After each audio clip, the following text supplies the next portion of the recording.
के लिए यह जानना भी बहुत महत्वपूर्ण हो जाता है कि आखिर कनाडा के प्रधानमंत्री जस्टिन ट्रूडो जिस मामले को लेकर इतने संवेदनशील नजर आ रहे हैं, आखिर वो शख्स है कौन? तो कौन है हरदीप सिंह निज्जर? कौन ये शख्स था? खालिस्तान टाइगर फोर्स का चीफ हरदीप सिंह निज्जर, जिसकी हत्या हो गई। 10 लाख रुपए का इनामी आतंकी, जिसको भारत लगातार यह आग्रह कर रहा था कि उसे सौंपा जाए, क्योंकि भारत में वांटेड था हरदीप सिंह निज्जर। कई सालों से कनाडा में रह रहा था हरदीप सिंह निज्जर। कनाडा में रहते हुए खालिस्तानी, अलगाववादी और आतंकी गतिविधियों में भी शामिल रहा हरदीप सिंह निज्जर। और हरदीप सिंह निज्जर, जिसको ब्रिटिश कोलंबिया के इलाके के अंदर एक गुरुद्वारे के पास मार गिराया गया।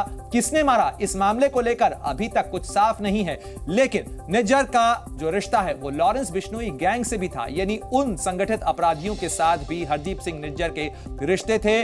और उसकी हत्या के बाद अब बड़ा आरोप कनाडा सरकार की तरफ से लगाया गया है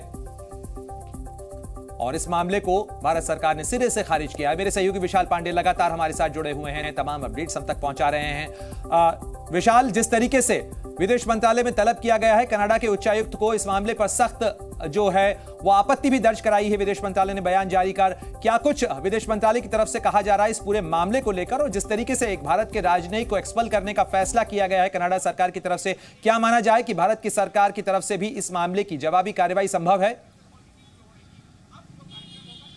देखिए, बिल्कुल यहाँ पर फिलहाल कनाडा के जो उच्चायुक्त हैं उनको विदेश मंत्रालय में तलब किया गया, उनको यहाँ पर बुलाया गया। विदेश मंत्रालय में हमने कनाडा के उच्चायुक्त को देखा। और अगर हम भारत की बात करें तो भारत ने बिल्कुल साफ कर दिया है कि भारत का इसमें कोई रोल नहीं है। जो बेबुनियाद और निराधार आरोप कनाडा की तरफ से लगाए गए हैं, भारत ने उन आरोपों को सिरे से खारिज किया है। और क्योंकि कनाडा के विदेश मंत्री ने यह कहा कि भारत के एक टॉप डिप्लोमेट को देश से निकाला गया है, अब कहीं ना कहीं देखना यह होगा कि जब यहां पर तलब किया गया है कनाडा के उच्चायुक्त को, तो इसके बाद भारत के विदेश मंत्रालय की तरफ से आगे और क्या बयान आता है। लेकिन फिलहाल भारत ने जो बयान जारी किया उसमें कनाडा के प्रधानमंत्री और विदेश मंत्री के बयानों को खारिज किया है।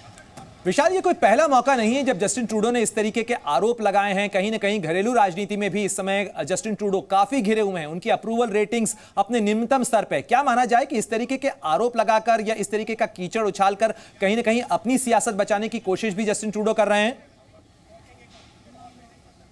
देखिए, बिल्कुल इसमें कहीं ना कहीं कनाडा की जो आंतरिक राजनीति है, कनाडा का जो वोट बैंक पॉलिटिक्स है, वो जस्टिन ट्रूडो के ध्यान में ज़्यादा नज़र आता है। क्योंकि जस्टिन ट्रूडो की जिस तरह से कनाडा में आलोचना हो रही है, वो कहीं ना कहीं खालिस्तानियों का समर्थन कर एक वोट बैंक को अपने पाले में खड़ा रखना चाहते हैं। जैसा आपने अप्रूवल रेटिंग की बात की, उसमें भी जस्टिन ट्रूडो काफ़ी डाउन नज़र आ रहे थे। तो फिलहाल अगर आप देखिए, जो बेबुनियाद आरोप, जो निराधार आरोप भारत पर लगाए गए हैं कनाडा के प्रधानमंत्री की तरफ से, कनाडा की विदेश मंत्री की तरफ से, उसमें वोट बैंक की पॉलिटिक्स की ज्यादा संभावना है। और इसीलिए ये बार बार कहा जा रहा है कि कनाडा में जिस तरह से जो खालिस्तानी तत्व हैं, जो अलगाववादी तत्व हैं, जो भारत विरोधी तत्व हैं, उनको जिस तरह से कनाडा शह दे रहा है, उस पर भारत लगातार अपना विरोध जताता रहा है। और खुद प्रधानमंत्री नरेंद्र मोदी ने जस्टिन ट्रूडो से कहा कि भारत विरोधी तत्व। शुक्रिया तमाम जानकारी के लिए विशाल। आप नजर बनाए रखें, इस खबर से जुड़ा जो भी अपडेट होगा वो सबसे पहले आपको जी न्यूज पर देंगे। लेकिन ये पूरा मामला भारत और कनाडा के बीच में नए सवाल और बवाल खड़ा करता नजर आ रहा है।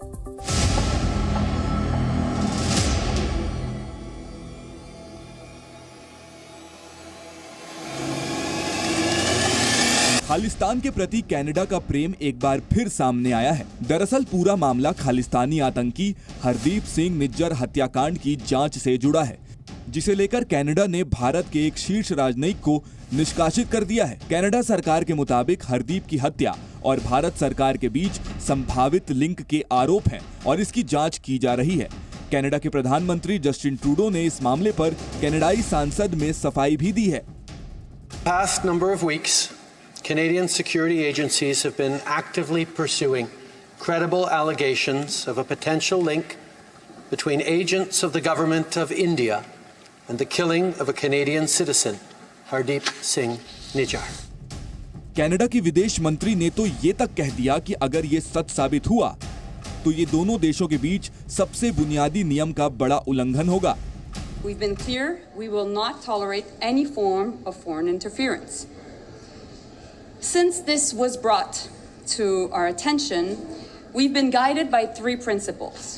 The first one, we will seek the truth. The second one, we will protect Canadians at all times. And thirdly, we will protect Canada's sovereignty.